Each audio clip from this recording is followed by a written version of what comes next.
Bro, I need to get some. I don't know. What do you reckon for the background, bro? What do you reckon? I'm not even 100% sure, eh? Just get an Australian flag in the back, eh? I don't know. I need to put something in. It's just too plain. I need to start upgrading this podcast. All right, ready to go, Jared?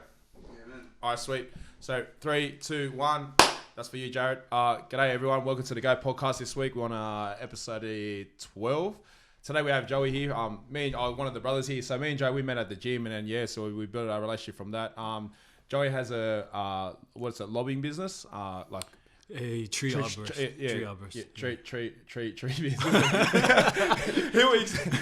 Tree lopping. Tree lopping, yeah. So Joey will explain it from there, and then we'll bounce off each other. He's actually got other ideas and like apps coming out and stuff like that. We'll get into a bunch of other stuff. We'll just bounce off each other. So Joey, welcome. Appreciate you doing this too, bro. On short notice, I gave you a message and you shot through, and appreciate that, bro. So Thanks for having me, bro. No, all good. So with that, with the tree lopping, where does it all start from? So what, you had to do a bit of labouring for it, or how did it all come about? If that makes sense. So I started from New Zealand actually before I moved here. Back when I was in school, my dad used to do a bit of tree lopping, and it got me into it. And then from then on, I actually done some factory work after that. But when I moved to Australia, I started going back to doing tree lopping and that. And when I did start, I was working under someone else. Like my brother-in-law, I was working under him. And I was doing labouring and all that stuff. And after that, I started climbing. That's the main part of tree lopping. I'm scared of heights, bro. I'm scared of heights, bro. If I'm on top of this balcony, I'm looking down, I'm definitely scared too. So you started with your brother-in-law.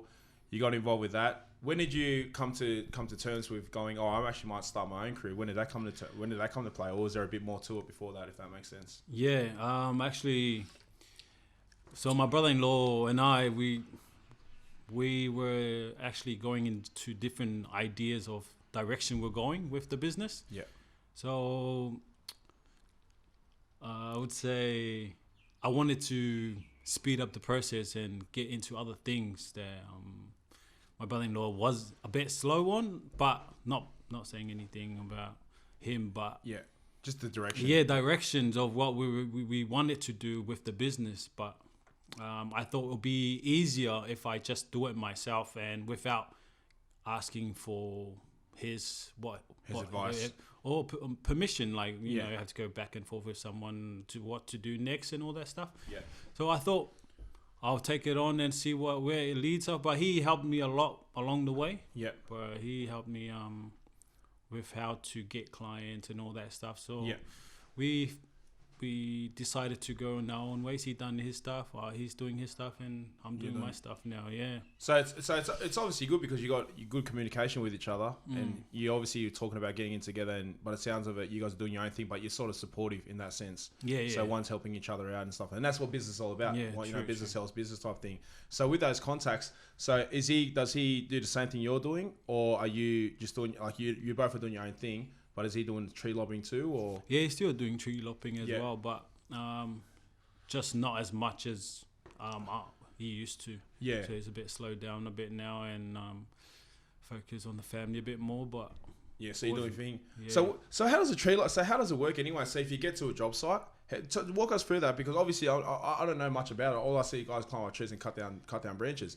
So throughout the process, how does it work anyway?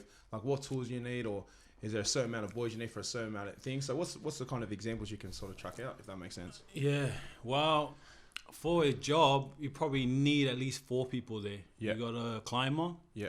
And 3 labourers. You got one on the rig, like the one that's doing the rope, lowering stuff down. Yeah. Because when you're cutting stuff, you can't just free fall them down. You end up with... In Tonga you can. Watch out, boys. Probably in the islands. Eh? Just call out, boys. Just watch someone's coming down. Just point.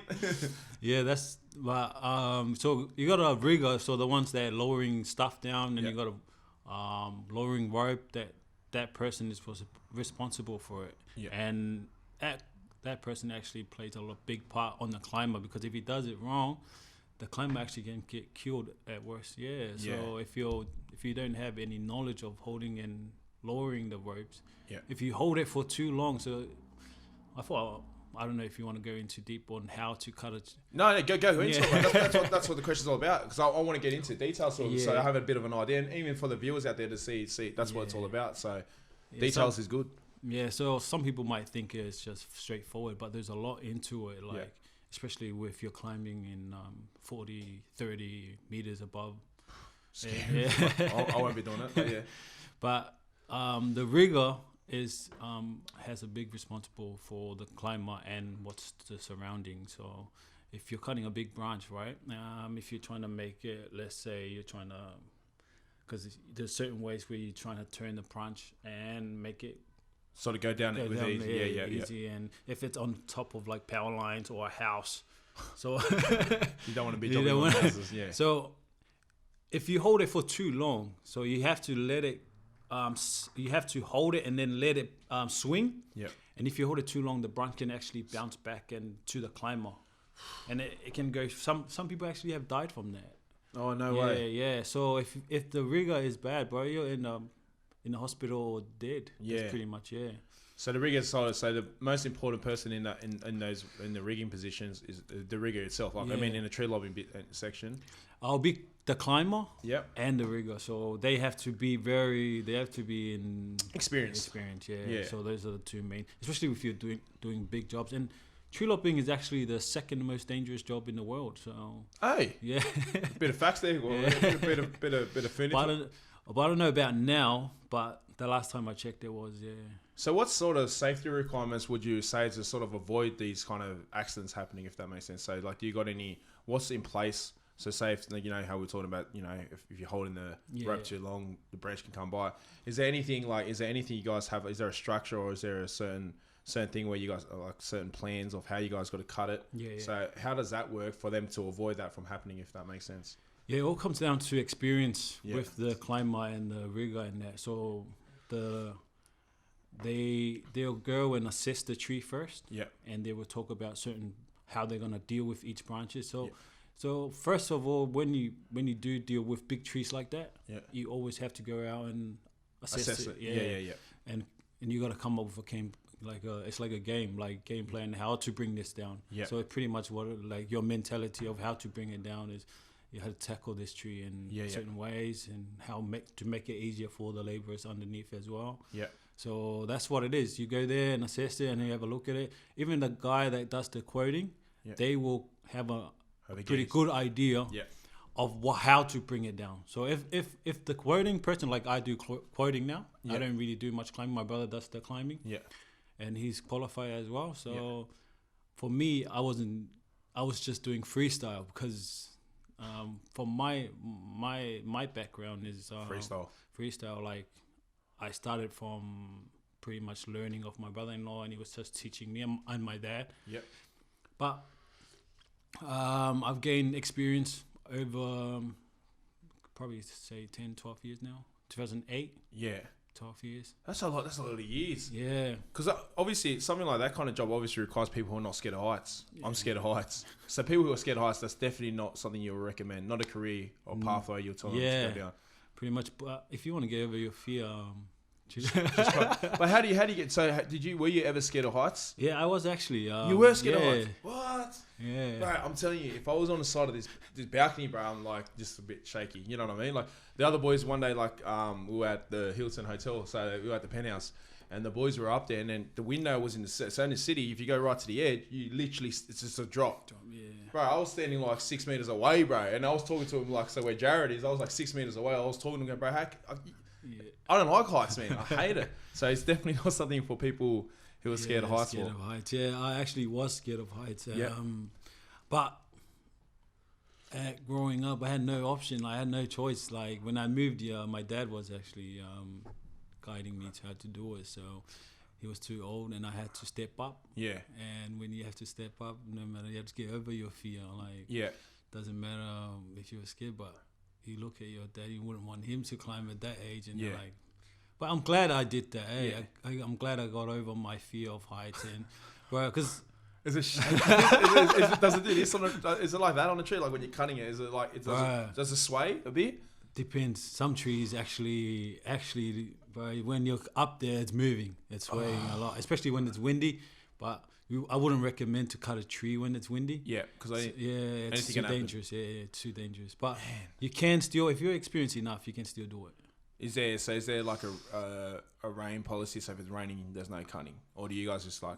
If it's raining, depending if it's near power lines, it's It's not worth it. not worth it. But if it's raining and you have a job somewhere at the back of the house or anything like that, you can still do it. It's not a problem.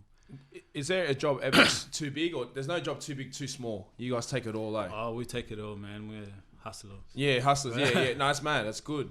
So like man, just picturing a tree. So with the guy who's a rigger who's holding the branch. So explain that again. So if he's holding on too long, is there a time limit he has? Like, what would he do in that position? So would you is there communicate radios, or is there coming down now and then you sort of let go of the rope type thing, or what? How does that work? You just tell them when you're talking to someone down the rigger, so before they cut the tree, the branch, they actually tell them how long to hold it for. Yeah. And if to hold it or not to hold it. So sometimes you're supposed to just let it drop so it's safety for the climber. Yeah.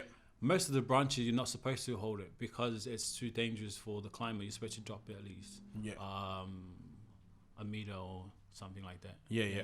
But if you are trying to move it away, because there's so many ways that you can get hurt from cutting a tree. But I don't know if I want to bore you with No, bro, please, there's no boredom, bro. It's all about information. It's information, Joey. So yeah, go on. You're not boring me at all.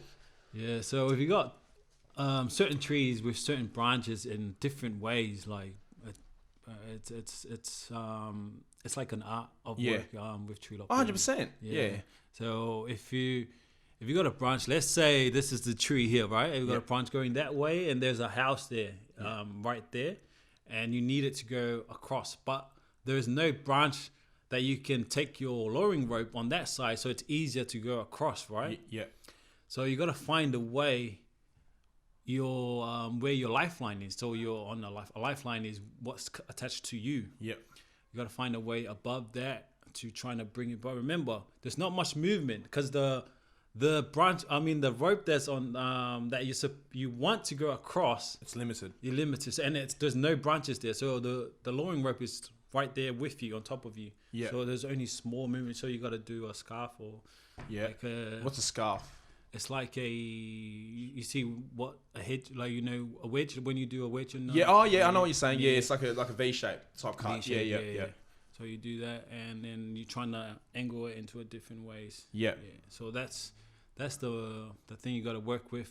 You're trying to do a scarf, and then you trying to move it into a certain way, and then drop, because the tree will probably drop. Yeah. Just drop along the side next to you. So you're sort of angling it to this point where you can just let pull go. Away and then let go and go. Yeah. So if you hold on to it and you're cutting it, the branch can actually come back and straight into you. Yeah. Sometimes actually what happened, I know someone's head got taken out. What? Yeah. Man. Someone's head got taken because apparently it was too windy. He wanted it to go to the right side because the lowering rope was above him. Yeah. But he wanted to go to the right side. So he did his scarf to go to the right.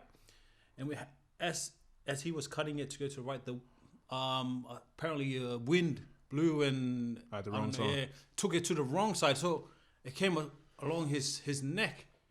Oh, but I think this was probably a couple of years ago. Yeah, here in Australia. Have you ever seen any fatal? Have you seen any deaths or? No, I haven't. Yeah, but I've heard of another islander guy from Fiji. Yep. He was actually mulched. Mulched? In the machine, bro. What, you got caught with something? Or how does that happen? If you're dealing with big mulchers or machines, sometimes you get caught, like a branch can clip or hang, because of the machine with a lot of horsepower. Yeah. Especially the 18-inch, like the one we have. Yeah, I've seen it. Yeah, so those ones, if you're standing too close to the branches you're fitting in, it can actually get your clothing caught, and they will drag you in. And if you're don't have much experience with it, bro, because there's actually a safety lock. If that's the other thing you got to have, a safety lock down there, because once you hit it, it'll stop it from feeding. Yeah. I don't know if they had a safety lock or whatever happened, but apparently he got taken into the machine. And because you were thinking 2020, or well, if it was a couple of years ago, you'll think that there will be sort of safety sort of switches where if you sort of trigger it or a sensor, you're gone, like it stops. But I'll just, bro, I don't want to know what happened there. You know what I mean? Where was the safety equipment? I don't know what the full story is, but all I know is that these guys came out because he was mulching in the front. Yeah. Couldn't find him, and so he's by himself. He was by himself. Couldn't find him, and then they found a pool of blood. But it's pretty it's a very dangerous job, isn't it? Dangerous job, but it's not something like not something you'll take lightly. And it sounds like you need to be working with people. But you know, if the guy had someone there, that could have been probably the difference between him. You can avoid that. But that's why I say you need like at least 4 guys. Four guys there. So how do you get qualified in tree lobby? Is it an apprenticeship or is it you do a certain period of time, you sit your ticket? Like how does it work for that to be qualified as a tree lobber? TAFE. TAFE. Okay. Yeah, so you take about 2 years of TAFE. It's not apprenticeship, is it? Or is it a traineeship? Like No, you just go to TAFE, night classes, day classes, whatever. Huh. Interesting. And there is some people actually do apprentice with other company while they're doing the TAFE, and then once they finished, and then they at least either they start their own business or they just keep working with them, but they're probably up their pay. Yeah, for sure, because you're qualified now. Qualified, It's definitely something to. It sounds like a definitely a dangerous job. It's just that like I just look at tree lobbing, like you must get a lot of work at the Blue. What's the locations you get like work at? More the Blue Mountains, or is it all over Sydney? All over. The thing with us, because we don't have a set contractor. Yeah, okay. Like the big business, they have like power lines and like example. Council work, like if you get in the Blacktown Council, and you get the contracts for the tree lobbying, you're laughing, aren't you? Yeah, it'll be good. Yeah, it'll be good to be something to work towards. Yeah, but those are the big business, and they are the one that's running those stuff. But at the moment, we're building ourselves up to that, and when you get those contractors, then you can work at a structure, one site as well. Like you cover a certain area. Yeah. But with us, at the moment, we work up to Newcastle. That sometimes we're up in Newcastle working. But part of the hustle. You got to follow where the job is, and the sacrifice. Like you leave home, you go for 2 weeks or something like that. Yeah. So sometimes we come for the weekend and then go back, but it's all sacrifice. It's all where the work's at, eh? Yes, you got to follow where the work. If you don't, so we have customers all over New South Wales. We got customers in Newcastle, as far as Newcastle. Yeah. So with our there'll be a lot of work Central Coast. A lot of work there. Yeah, down south, Wollongong. I've done some work there, not much. But I have a little bit of So travel. So travel's definitely a big part of your career, your business. That's it. How's it work with the employees? Is it hard on them too, leaving their families? That's the thing. As I was mentioning to you before, with the people we bring in. It's a bit hard for me to bring in the Australian guys because they run more of hourly structure and all that stuff. But with the boys that I bring on, I make sure they know like there's travel involved. Yeah, there's travel, and sometimes you work until nighttime. Like, so some people like they can't handle that kind of stuff. They have to, and sometimes you go you're trying to finish a job. You go the whole day without eating, like... Yeah, it's the way it is. Welcome to my world. Lunch break, what's that? Never heard of it. But the boys that I have now, man, they're solid. They're good.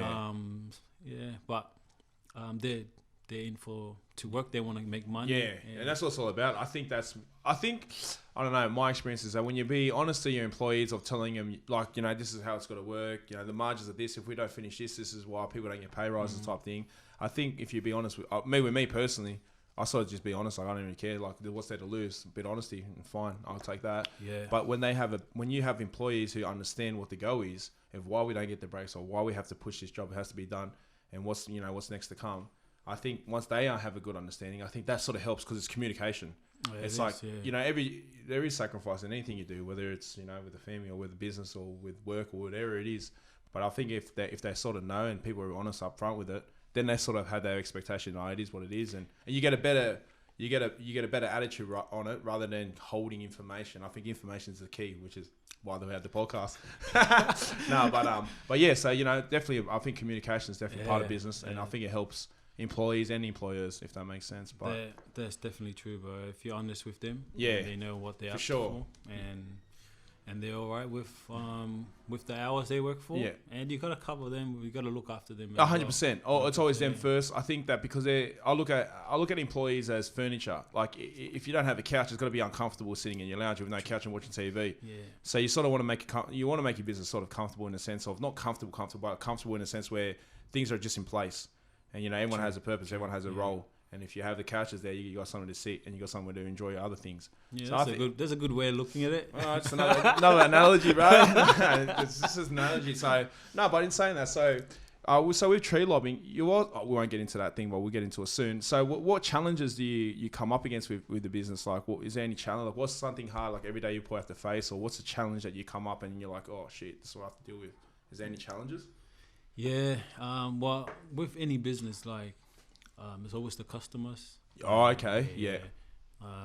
Like you deal with my type of work. Yeah. You deal with customers like come up a day, sometimes 3 different client a day, 4 client a day. So when you're dealing with different people every day, you gotta make the job.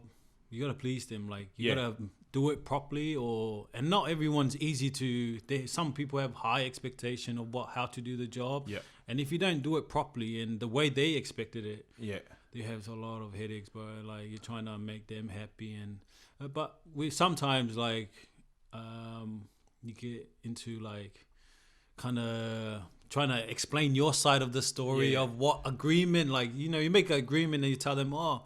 This is what we agreed on, as the estimate we agreed on, and they come up, no, you want to... It's us, so basically dealing with our customers. Customer service, It's personalities, I think, because like, it is hard. I think when we have a scaffolding job, I feel like a new home is so much easier to deal with than having an existing home, like insurance jobs, because you're actually dealing with the customers. And I think it's just more what they expect and what you sort of know. Sort of trying to. I think that the only way we can get around is communicating, and I think and then sort of hitting them with kindness, like always hitting the clients with kindness and professionalism. I think it always helps. Yeah, it's just communication. I think if you approach it with a good attitude and a positive one, I think it's much more easier. Yes. But you can't please everyone at the same time. At the same time, yeah. Like with me when I was younger. Yeah. Just cowboy. Just get it done, bro. We'll be all good. I was actually a bit more tough on the customers, and I would like take the boys' side more than like I was young. Yeah, I didn't really know much. Yeah, but as the business grew, and I realized like customers come first. Like I would try and if they are not happy with something, I'll do something extra on top too. And even if we get there, we do a job and there's something else that's there that they need fixed. Yeah. And I'll just do it. Do it for and just to keep them happy. Yeah. And when you do something to make your customers happy, they will spread and tell someone else about it. It's a reference. And then exactly. And it's so much easier. So when someone else that they recommend for you to when they call you up, but you can. It's so much easier to get that job instead of someone calling for a quote that don't know anything about what you've done, and you're trying to go give them a quote. They wouldn't like. They're like, oh, I don't know. Yeah, I know what you're saying. So obviously, helping our clients can sort of help you in a bigger picture. Exactly. So, I want to say helping out more. Like understanding the clients is got to help you. It's got to be beneficial for you as a business in the future because that, like you big said, big time, man. So it's always word by mouth. And I think that's it. And quality work. Like and part of the quality is providing services maybe off the quote, if that makes sense. Like, if they want something else fixed, you fix it. It's all good. Nothing else. That sort of helps. It sort of gives I think a customer confidence. Yeah. Builds confidence and stuff. And it builds confidence it builds your quality in your customer service. Yeah. That's what it comes down to. You come across some clients that you can never please, bro. Like whatever you do, they can shut the fuck up. They can fucking shut the fuck up, bro. Get it? You got it, bro. I was trying to be nice. Nah, I'm only joking out there, guys. That's what it is. But you come across some customers get Hard. really hard, man. And I'm like, Well, I don't know else what to do. yeah, well, you can't do nothing. Like Joe Rogan said, if you've got 10 people in the room, the chance of one being like, being an idiot has got to be one, 10%. So 10% is always going to be an idiot. So you can't do nothing. You can't change them. So it is what it is. You just got to work around it, if that makes sense. That's how it is. But yeah, man. So how long have you been running this? What's it called? Actually, we should give a shout out. So what's your company called again? 4 Seasons Tree Care. Oh, Four Seasons Tree Care. Shout out to 4 Seasons Tree Care. Check them on Instagram. We'll put the thing on the link on the below anyway. Yes, please. If you know anyone that needs any trees trimming, lopping, thinning. Yeah. See, I like trees, but actually, that's another thing too. So one of my mates bought a farm. Yeah. And he said that every tree he cuts down, because like he's obviously, I think it was some sort of amount of acres or some sort of square meters, but half of his backyard was trees. And I said, just go knock the whole thing down. He goes, nah, every tree you cut is 12 grand if the council hasn't approved. So how is that? Do you know, like, do you got regulations? Is there regulations of how much trees you can cut? Like, you guys have to follow a protocol or something? Yeah. So what's the go with that? Like, every council is different. Yeah. Different. Every council is different. So you can't just rock up to my backyard, start cutting a tree. No. There's obviously got to be things in play. Yeah, it depends. Like some council, like the Blue Mountains, they have a 10-50 rule. Okay. So with any trees within 10 meters from your house, and if that house is 50 meters from the bush, you can actually, it was actually 10-50. So 50 meters, if it's close enough to, if you're in the sort of fire hazard zone, you can cut any trees within 10 meters from your house. Then you go to other councils with, like, let's say around here, I think. Mount Jewett. Yeah. Shout out Mount Jewett. If you go to Mount Jewett, you actually have to apply for, because there's less trees, and the council's a bit more strict. But I see that a lot of people still cut their trees without council permission. Do you guys need council approval? Like, so say if you're cutting down a tree, say in Mount Jewett, and then, the ranger drives past and goes, you guys got permits to cut that. Do you deal with that, or is it a client? Is it a customer, or is it my responsibility? Your responsibility. And the customer, but it's more of me because I'm the professional. Yeah. And I cop the fine. You will cop if there is something. So it's more on to me because I should have known the rules. Before you cut any trees down, you got to know the rules. You're supposed to know what you're doing and what you can cut and what not to cut. And you're supposed to advise the customer that and tell them that what sort of trees you're not supposed to cut down. But then you come across customers, they're like, just get it down. Just get it down, bro. Well, but you're not you don't do that anyway. You follow the rules. So 4 Seasons always follow the rules, guys. So all the time, all brother. the time. So bro. So you have to have a crew of 4. So how many employees do you have now? I've got 8. You got 8. So you got 2 crews. So would you classify it as 2 crews or still 1? Still one, but it's just that makes the job a lot faster. And so you can, rather than get 1 tree down 4 guys, you can get 2 or 3. So you get through jobs a lot easier. Some people might see it as a problem, like with paying. But if you slow it, like if you have, let's say we have 3 guys or 4 guys working, and they'll probably be able to do 1 or 2 jobs at least. But if you have the amount that we have now, we can get 3 jobs, 4 jobs a day. So if we turn around, so if you see that gum tree there, see the one next closest to us. You see the one there, it's on the left-hand side of the How long would it take you to cut that down? Just for an example. Just that 1 tree there. What's the time period? If it's the biggest one I can see right now. Most likely, I would say 4 hours. 4 hours. So you can get two trees done a day, right? With 8 guys. Huh. Interesting. But that's experienced guys, eh? Yeah, but it all depends. If that tree was next to houses and stuff, it'll probably just one day. But see how you can see. So would you say with your style of cutting, that's obviously in the bush, if you cut that one, that's free fall, eh? Yeah, that's free just fall. Boom, bang, drop, go. If that was free fall, that wouldn't even last an hour. Okay. So it's the process. It's more the obstacles. What makes it look. It's like trees, cars. Man, have you ever dropped a tree branch on a car? Nah, you wouldn't. 4 Seasons don't do that. Nah. I'll tell a story. When I first started, might as well tell it. It's This is when you're working for someone else, eh? someone else, Yeah. I actually got the rope up, and it was an easy tree. It's supposed to be an easy tree to free. It was open on one side, but the other side was had a garage. Yeah. But what happened was I didn't realize how windy it was until I started cutting the pine tree. Yeah. And the pine tree actually, we struggled to pull it on one side. But this is years ago, when I first started. Yeah. And actually, the tree went the wrong way. Did you cut the V shape? Doesn't that help? Yeah. Doesn't that Sometimes when it's windy, that's why I said it depends. Like if you're experienced enough, you know what kind of cuts? Yeah, and what kind of condition you work under. Yeah. Well, like sometimes it'll benefit you a lot as you work. Yeah. It's all about experience. Like that's for every crew, but if you have the experience, you'll know. Like you're not supposed to cut that tree at that kind of weather and condition, because it was windy a bit, but I didn't realize it was windy enough that it's gonna take the tree the wrong way. Yeah. But you live and learn. Like now I know like what I didn't know before. Yeah. But you were young too. I was very young. 18, was it 18 that time? Yeah, I was actually 18. I moved here actually 19. 19, yeah. So you moved here, what, 2008? 2008. So you went to schooling in New Zealand? Yeah, New Zealand. I actually grew up in Flaxmere, Hawke's Bay. Shout out Hawke's Bay. Shout out New Zealand. And was that south? Auckland? Whereabouts? Yeah, it's further down. Hawke's Bay is actually, it's in the South Island. But I mean, the North Island?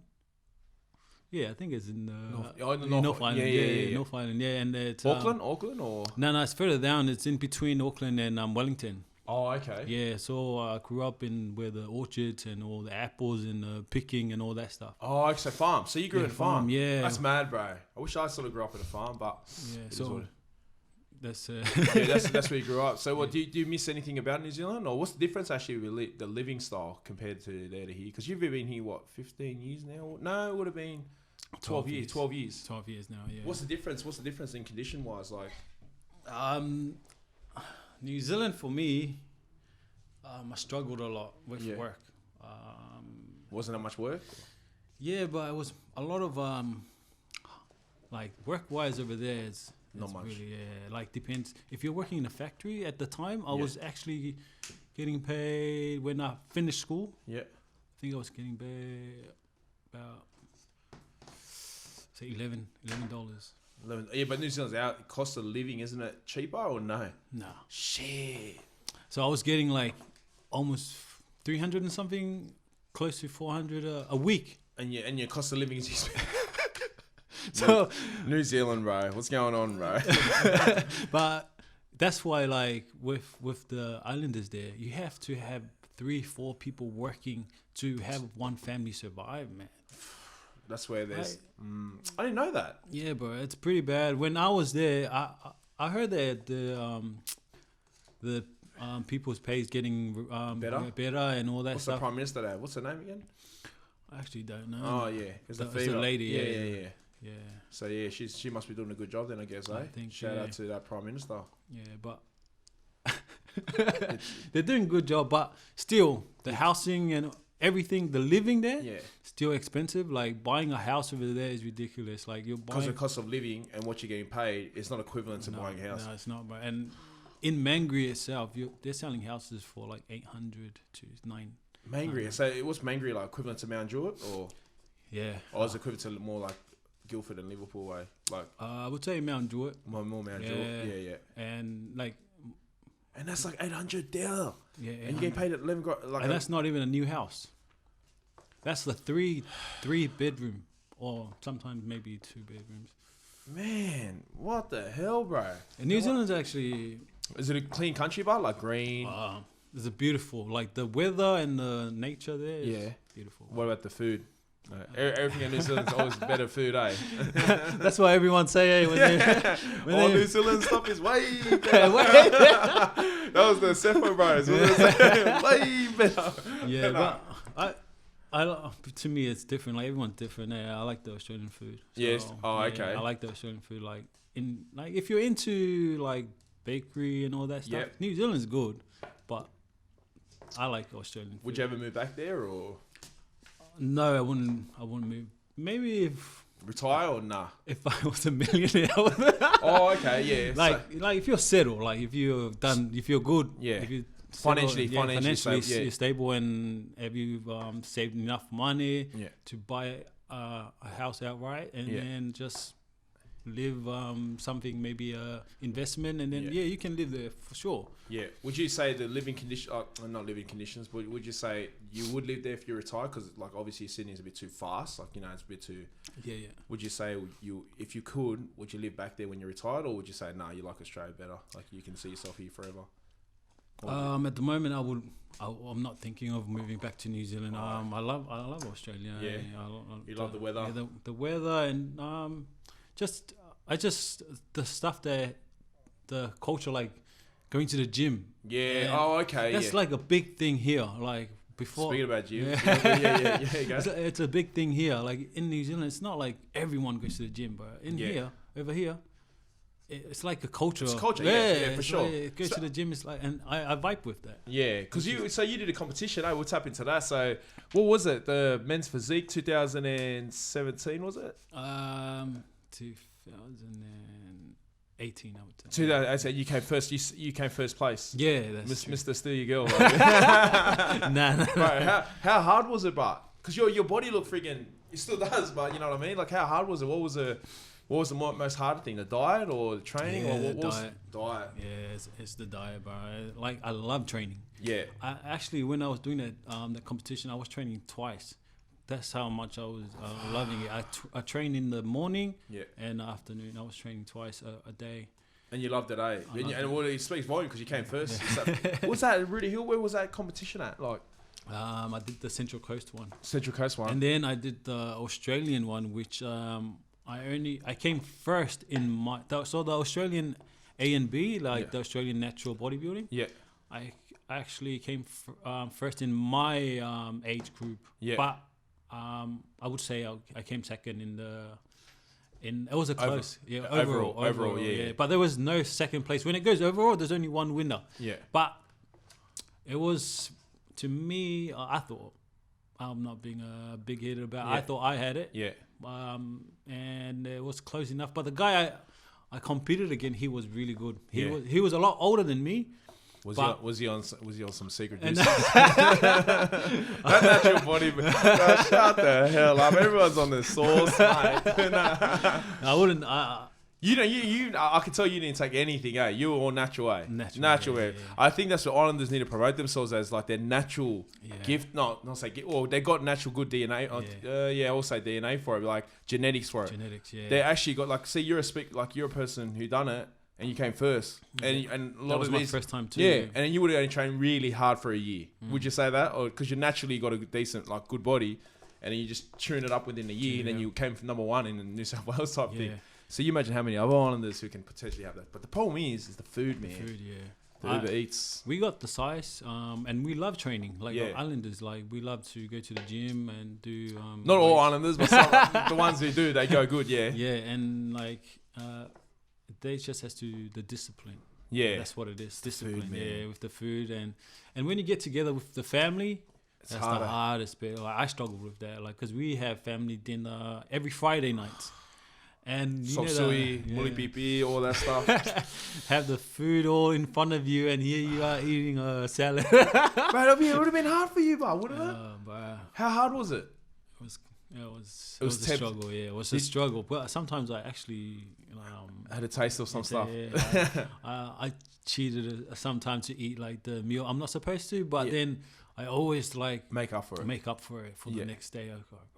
But it all pays off. Like if you're cheating your way through it, then I would say if you do it too many times, you're only cutting yourself short. Yeah, that's true. Yeah, but.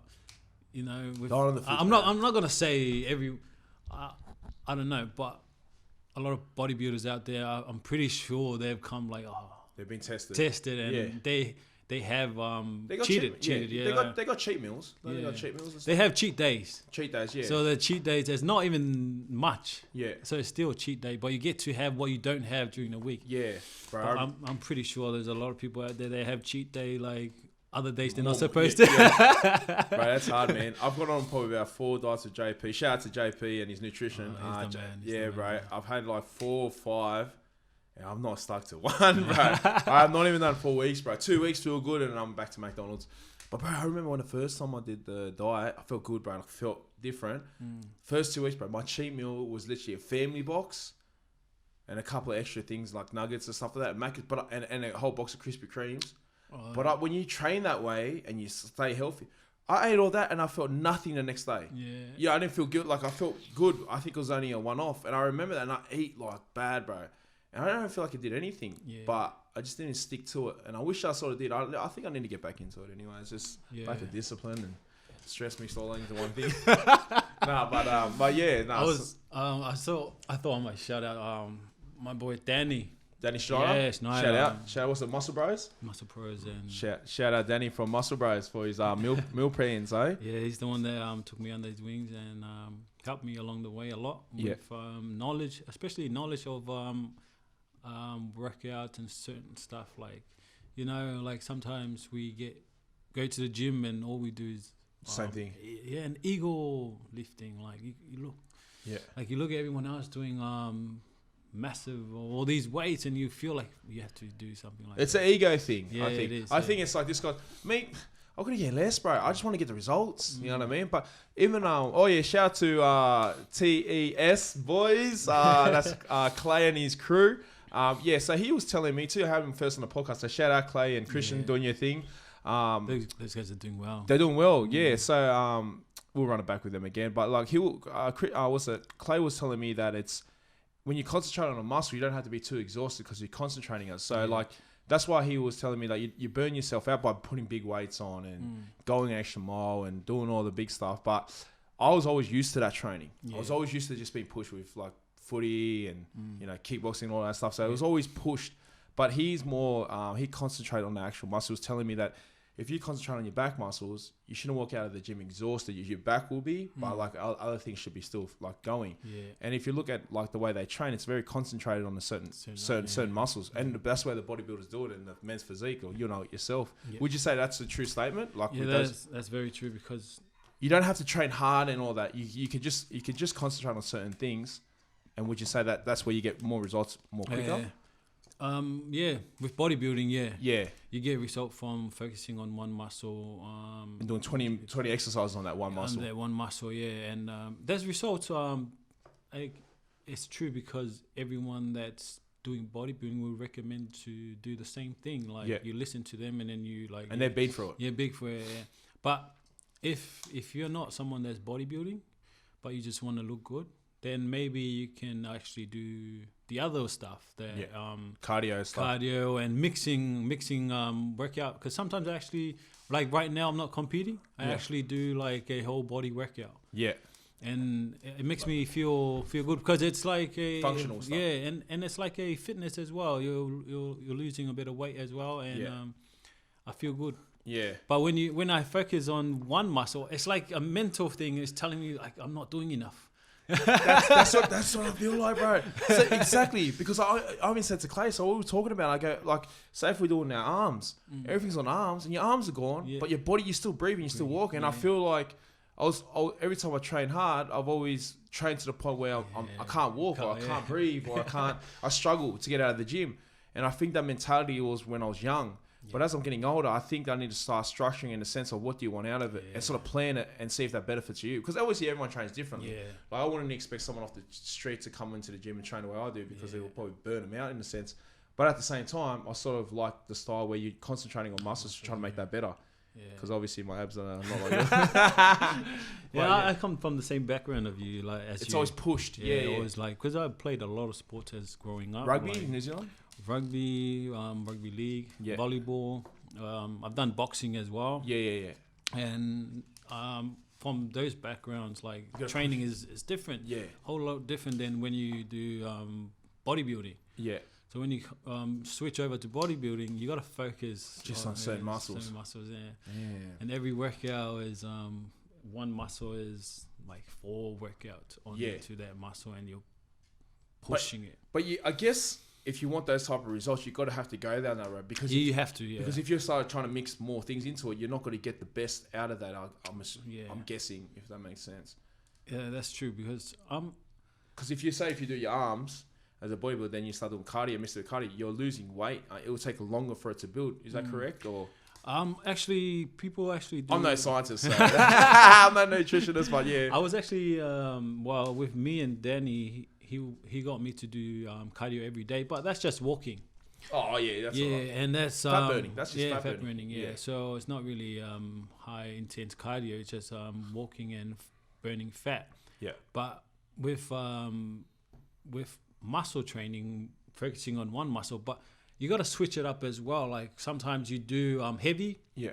Not as heavy to a point where you're just stacking up racks. But 60% heavy? Yeah. And then you do low reps, and then when you're going heavy, and then when you actually go lighter, you go high reps. Yeah. You got to switch it up like that, shock the body kind of thing. And you got to listen to your body as well. It's very important. Like not everyone's the same. Like some things might work just with someone else, and things that work for them doesn't work with you. Yeah. So you gotta find yourself, and as you go along with your journey, you realize what works for you. Yeah.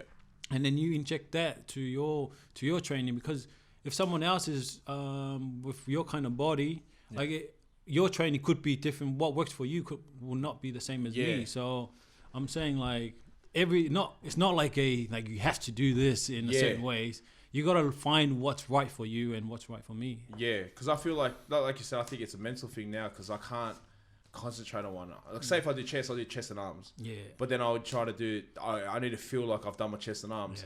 Yeah. I can't just do chest and then work at every muscle, then I'm still walking. I feel guilty in a way. I think it's a mental thing. Yeah. But I'm definitely not one of those guys who stack plates, bro. No way.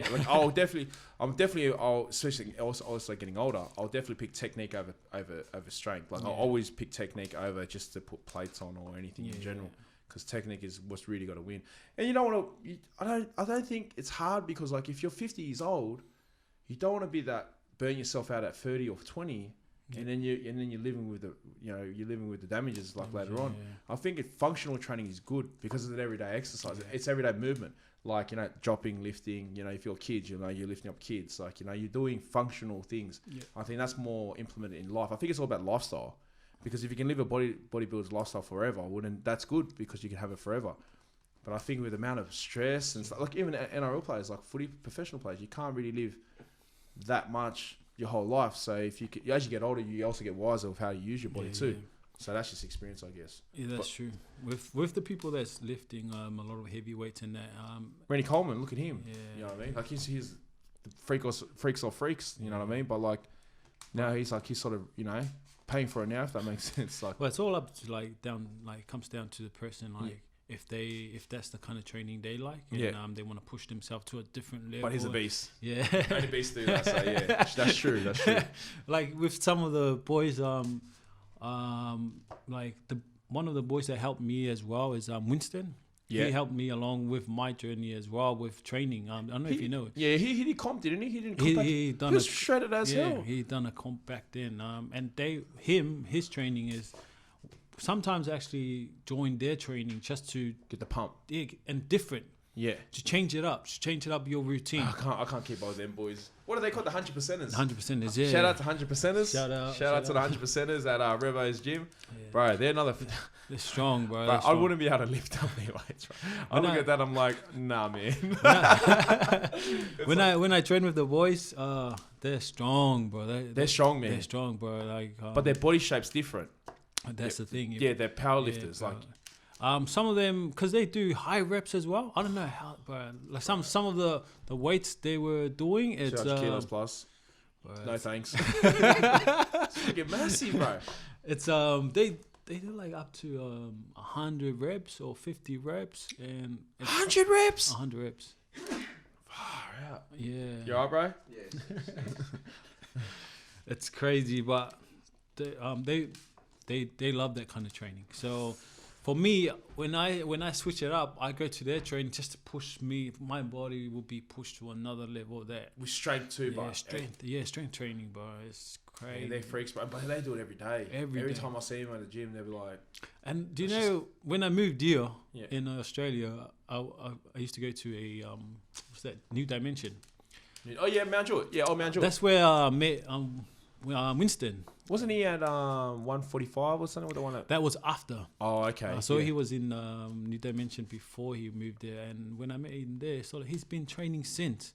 So he's one of the guys that I know that's his life. That's his lifestyle. But that's good. It's a lifestyle. Yeah, it's a lifestyle, bro. This guy. I think if the I think the Islanders in general, we get tapping into the sense of training as a lifestyle. Where back in the day we just trained because we had to footy. But I think we're tapping into that lifestyle now where we just train for the sake of training just to keep our health in good shape. I think one thing we need to start doing is sort of implement our diet. That's the next thing. Because if you look at all the Balangians and you look at all the other cultures, they really eat healthy in a sense of they have their times, but they're very representative of how they eat. Like their lifestyle of eating is different. If the Islanders can tap into that and eat, like, don't get me wrong, we eat the Islander foods and stuff as rather than 5 days a week, maybe to one, but have a healthier eating habit. It's make it a culture thing. Your kids will see the benefits of that, and then when they come up, they'll be like, it's a different sort of lifestyle. They not just training, but it also, and Islanders have got good genetics too. This whole thing about Islanders are big and stuff like that. Man, you go to history. If you look at history of the Islanders, the 70s, 60s, they'll go to Islanders now. Go to the Islanders. They're not big. They're naturally fit. Like, they only get big as they grow older, a lot older. Oh no, they want to eat the processed food where it's all convenient. So when it comes to Australia and New Zealand, where the food is just McDonald's down the road, where they don't live off the land, they actually live off McDonald's. McDonald's and that, it's conveniency. So I think if we change that mentality, it'll work out better for us in the bigger picture for a healthier lifestyle. But that's just my opinion. So don't listen to me, guys. What I know. But yeah, that's true because I was brought up in the island, so I was a skinny kid. Kid. We're always skinny. Yeah, and growing up, and what's it called? The food we eat there. You only eat what you get given too. And if I go back there now, like the people that's living there, the young ones that doing all the work in that, man, fit, abs, six pack, strong too. They're solid, bro. Yeah. If you run into them, you're running into because they have to work. It's like equivalent to kids who live in the farm. You know, that's what it is. It's like you have to get up at 4 o'clock in the morning and start doing stuff. Like there's no choice. It's the way you live. You're living off the land. So that's what I'm saying. Like I think sometimes I think the Islanders back at home are hard workers. I think the Islanders who grow up here, I don't think they have that appreciation. Not saying that they're lazy or anything. I'm just saying that their appreciation is different because they don't know what it is to live that, like wake up at 4 and work as a 10-year-old kid in the farm or feeding the cows and stuff. And not eating the whole day. Not eating the whole day. Yeah. See, we take that for granted. Like those kids only eat once. When I was at Tonga, 2018, 17, whatever. The kids, they don't eat the way we eat. It's just once. Once, and that's at night time. But hunters and gatherers, if you look at, that's the way they used to eat too back in the day. So if you look at science and history, that's how they used to. This whole thing of eating 4 meals, 5 meals, come on, bro, that's a new thing. If you look at the history of eating, it was only once. Once, And you only eat what you catch. Like, you know, they say sometimes you go without eating. So this whole idea that you need food and energy thing, that's just in the islands, that's how they eat, man. Once a day, and while you're in the plantation, like if you can get a coconut or something, whatever you catch there, you can find there, and then you can eat that. But it's also they're not eating crap. No. If they have a cow, they eat, or they go fishing, whatever they catch that day, that's what they're eating. Yeah. So it's all this whole organic thing is just a new thing, but that's just the way the islands live. So I just wish they had that more here without a friggin'. Rather than pay $20, you pay $40 for a fish because it's got organic. Yeah. That's just, I go to the islands, but everything's organic. There's nothing processed besides all the stuff they import. Yeah. But yeah, actually, I want to talk to you today too about this app, bro. What's the time now? What's the time? 24 minutes. Oh, bro. What's this, bro? Let's just talk about this app, man. So How long are we? 54? Already? Bro, it goes quick all the time, bro. I wanted to jump into it. So what's this app, bro? I saw this post. Joey, you gotta tell us me, what's this app, bro? What's it all about? Let us know, bro. I think this is gonna be the best app. Everyone's on the best app. So it's gonna be the best app for what it's about. So tell us, bro. What's the app about? Can you talk about it, or is it? Can you get into details? I don't know if I should talk about, but it's an idea that can help business, like small business people. In what way? Business promoting. Okay. Yeah, so you can actually, if I was to meet you here, there's certain ways I can give you my details without. yeah. Yes. So if you can't talk about it, it's all right. But it's hard, yeah. So I'm not too sure if I should. Don't mention a name, but you can sort of mention the Well, what's the goal you're trying to achieve out of it, or what's it about? Actually, what's it about?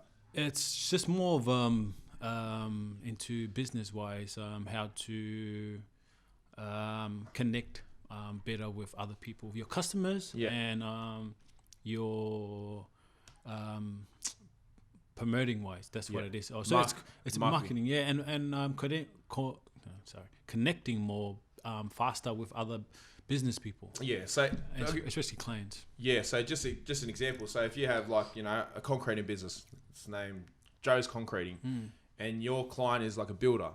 So you're offering a service in the sense of you're gonna take that concreting business to the builder, promote sort of market it in a sense of where it's represented like I'm a concreting company. And do you connect those two together, or is it more like that concreting company will just present themselves with what you guys come up with? Yeah. In a marketing way, if that makes sense. Well, how would it work? You can't even go on. You know what we can do? We run it back. So even if we can't get into the details. Yeah, that's what I was thinking. Once you get launches, come back. Yeah, when I actually do have the duplicate version of it. Yeah. That's probably in the next 2 weeks. Yeah. And I can maybe talk to you more about it, and then we'll set the time next time I'm around. Yeah. If I get to invite. You're invited by this. Hey, open podcast, brother. You invited anytime. You don't even need to ask, bro. Yeah. So when it's out, I'll come back and I'll promote it more and talk more about it. But I believe it's something that's it's the best app. Well, that's what I was thinking. Everyone that built an app, but there's nothing wrong with that. Everyone that built an app, they probably think, oh, it's the best thing that's gonna happen. And they probably gonna think they're becoming. But you got to remember too, in stuff like that, for someone to use it, you got to believe in your product. Yeah, that's true. So that's why people come across it. It's not because they think it's the best; they know it's the best.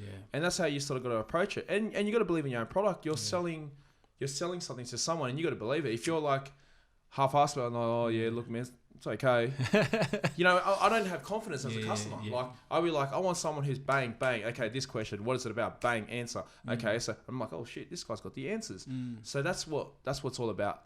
Apps or whatever business it is, could be anything. I think that people with answers and quick sticks, like with that energy, I think that's where the belief comes from, and that's where you get the customers, because you want them to believe in you. Yeah. You don't want them to be like, oh look, there's a bit of doubt. He didn't have that answer at that time, and you know what I mean? That's not how you should approach a situation. Like, it's whether you're big or small, and if someone goes to me, if they want a scaffolding job, and they go, so what have you done? I go, I've done it before. Like, what do you want? Answers, bang, I can do that. Can you do this? Yes. You know what I mean? We'll do it this way. What's your price is, bang, there. You know what I mean? Like, it's just, and I believe in it. And you're a producer of your own product. So, I wish I could share more about to me, it will be something we need in this industry, especially in Australia. Yeah. And with small business especially. Yeah. And that's mad, bro. I'm actually looking forward to it. I'm definitely looking forward to this. So, We'll run it back. We'll run it back. It's all good. And it'll probably be we'll see. We'll see how it goes. Yeah, for sure. We won't elaborate on it too much, but there's something in the works. So we know there's something in the works. So next time you come back on, I'm just I'm that kind of person. Like, I want a challenge. I love a challenge. That's why I do certain things as business wise. Yeah. And with sports. Yeah. And like going to the gym and stuff like that. So like, I know a lot of, maybe there's like, I like to push myself to a certain challenge, and I like to set a challenge for myself. I've done like bodybuilding, I've done boxing, I've done footy and all that. But growing up, I actually wasn't allowed to play any sport as a kid. It's Polynesians, eh? Yeah, a lot of Polynesians, bro. Like, they can't do anything because of because of my religion. Because what religion is that? I actually go to a 7-day Adventist. You can't play Saturday. So that was the reason why when I was young, I couldn't play much sports, because all the sports were on Saturdays. and it was hard. And all the 7-day Adventist people, I'm actually Samoan 7-day Adventist, but that's the one at the church down Mount Jordan. That's the SDA. Yeah, it's the one you go to. No. I go to the Samoan one, so we're called a SISTAC. Yeah. So Samoan Independent. Yeah. 7-day Adventist, and the SDA is conference, so their ones is still under the English movement and stuff like that. But there is there's not much different in between. Just different SISTAC, translation type thing. But yeah. So they relate to this big time. I don't know if you know John Faiumu. Nah, probably by face or something. Yeah, probably. He apparently when I moved here, he was good player, man. He's a really good player, and he was supposed to be signed up with Penrith and that. Yeah. But he couldn't play because of after school. You know, school they didn't play on Saturdays. Yeah. After high school, we couldn't play at all and Penrith wanted to sign him up and everything. So didn't they play on Sundays, but in the Penrith district, like for league? I'm not too sure how it. Sundays probably for C grade plus. C grade, but if you're playing SG ball or anything like that, I think they falls on Saturdays. Yeah. So he was signed up to big. I'm not sure how much he wanted to be signed up, but I heard. Talking about he's on a decent. Yeah. So decent, it's the same route that I took. I'm saying I was on that level, but I'm saying I couldn't play much sport, and you're limited. You're limited. And all the 7-day Adventist kids, they understand this and they relate so much to this, and it's hard, man. It's hard to with the sports world. Yeah. With us, the 7-day Adventist, it's hard, man. Growing up and not be able to, I used to cry. Like not. Would you say with your children, say if your children were going good in a sport and it required them to work Saturday, play Saturday or whatever, and you saw a lot of potential, a lot of scouts and stuff, would you sort of let them? You know, because through your past experience, so how would you take that, or would you stay strong in what you believe in, if that makes sense? Yeah. Or would there be an adapt, if that makes sense? Like, would you adapt? Yeah. I actually was. I always get this question because yeah, and I'm trying to figure out, because sometimes my faith is not as strong as the others, like like the oldies as well, and the young. I'm like consider myself the young ones, and in faith, and it's hard to say if I will let my son at the moment, because by the time he's old enough, I don't know where my faith's gonna stand at that time. Like if I'm gonna be strong enough to say no, or let him.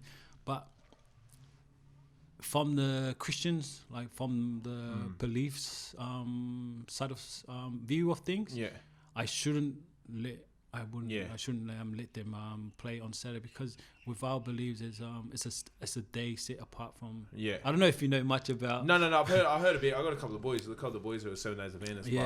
Yeah. So it's a tricky one. So at the moment I'm sitting on the fence. And I'm hard out. At the moment I'm bitter. Yeah, it's a bit hard. It's a hard one, because you don't want to take an opportunity away, but also you don't want to be. You sort of want to stay faithful. Yeah, I don't want to be a hypocrite in my beliefs. If I'm gonna go in, I'll go all in, or or if not, just say don't be. But that's a decision you'll make later on. Later on, and that's something I gotta figure out. Ah, it's all good. But Jared, what's the time? So we're an hour and 3 minutes in. Hour and 3 minutes? That's quick, bro. That's not quick as, man. We got it. But definitely, when you come back, we definitely talk about that app. We'll definitely have something to talk about. But I'm looking forward to it. But Joey, appreciate you coming in, bro. Thanks, especially on short notice, bro. It was actually short notice. Someone pulled out. Or they didn't really pull out. It's just that Jared couldn't make the time. But it was good. It was all good. It was worked out fine. But appreciate you coming in, brother. No worries, bro. Thanks for having me, man. It's privilege. All good, bro. Thank you for coming in, bro. But so we're done now, and then we'll run it back with that app next time you come through. We'll do, bro. All right. Done, bro. Sorted. That was good, bro. Definitely wanted to get into that app. I know it is what it is, but we definitely got something to talk about next time when